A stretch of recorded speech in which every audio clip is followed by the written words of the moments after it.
যুবকরা তোমরা বেশি বেশি ফেসবুকে মেয়েদেরকে ধর্ম শিখাও কেমন? আরে কি বলো, পাগল নাকি? ফজরে জাগাবান ওদেরকে।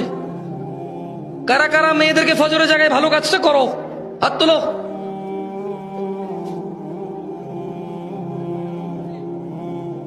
মেয়েটা খুব ভালো হুজুর, খুব ভালো। বললাম কিভাবে?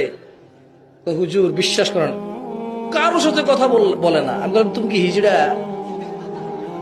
কারোর মধ্যে কি তুমি পড়ো না? তুমি ওর আব্বা, ওর খালু, সরি ওর ওর তুমি মামা, ওর তুমি চাচা, ওর তুমি ভাতিজা, ভাই কিনা? না হুজুর না। তো কারোর সাথে কথা বলো, তুমি কে? তুমি কি ওই কারোর মধ্যে না? যাই দেখো আরেকটা সীমা আরেকজনের সাথে কথা বলে, ওইখানে তুমি কারো। ওই ছেলে যখন বলে কারোর সাথে কথা বলো না, ওই কারোটা তুমি থাকো। মেয়ে বলে যে এই ছেলেটা খুব ভালো, ওকে বিয়ে করতে বলে ঠিক হইতো। তো কি হয়েছে? হুজুর আমার আব্বা আম্মা আমার বিয়ে ঠিক করেছে, আমার বাপ মা ধর্ম বোঝে না, আমি চাই দিনদার ছেলের সাথে বিয়ে ঠিক করতে, ওরা ধর্ম বোঝে না, আমার বিয়ে একটা ছেলের সাথে ঠিক করছে, ওর দাড়ি নাই।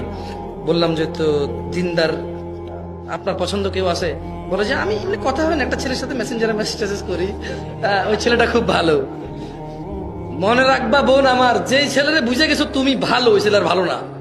কারণ একটু বুঝতে পারছো যে সে ভালো, তার মানে এতটা ঘনিষ্ঠ হইতে পারছো, তোমার সাথে সে এতটা ক্লোজে আসছে যে তুমি বুঝতে পারছো সে ভালো, ও ভালো। ছোট ভাই আমার, যে মেয়েটার সাথে তোমার পরিচয় হয়ে গেছে বিয়ের আগে, এবং তুমি গভীরভাবে বুঝতে পারছো মেয়েটা ভালো, এটার ভালো না, কারণ তুমি এতটুকু অবজার্ভ করতে পারছো, সে তোমার এতটুকু অবজার্ভের সুযোগ দিছে যে তুমি বুঝতে পারছো সে ভালো, সে আর ভালো না।